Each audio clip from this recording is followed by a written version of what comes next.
د هلمند اړوند نهر سراج ولسوالۍ ولسي وګړو د یوې غونډې پر مهال د افغان امنیتي ځواکونو څخه ملاتړ اعلان کړ او له طالبانو یې د جګړې د بندښت غوښتنه وکړل. د یادې غونډې په پیل کې د دې ولسوالۍ ځایي ولسي مشرانو خبرې وکړې. هغوی وویل په تمامه معنا د خپلو افغان امنیتي ځواکونو ملاتړ کوو او تر شا به یې ولاړ یو چې په وینا یې همدا افغان ځواکونه دي چې تل یې د دې ولس او خاورې ساتنه کړې ده. د خپلو ولسونو د خپلو زړورو شملورو غیرتمنو مشرانو او ځوانانو په نمایندګۍ باندې تاسو ته ډاډ درکوم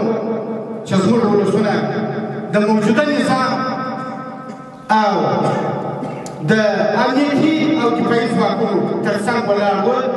وي انشاءالله. موږ بیا هغه استعداد نشو زغملی چې په یوه کلي کې به پنځه شپږ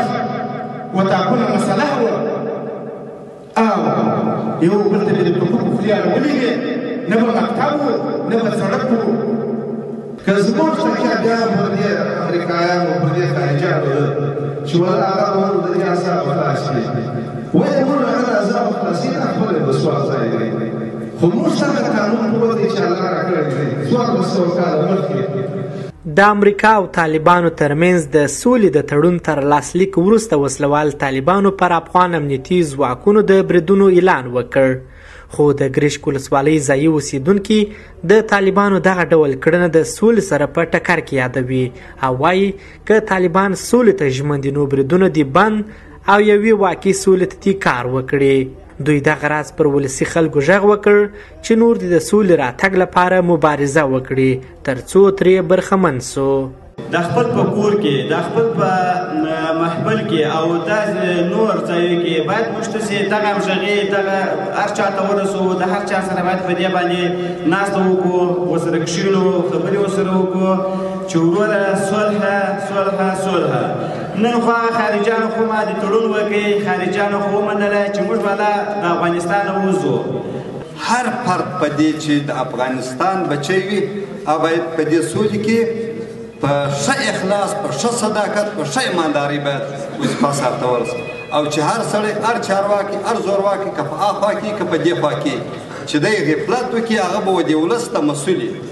هغه به د ولس ته به دی متهم وي هغه به الله پاک ته دی مجرم وي.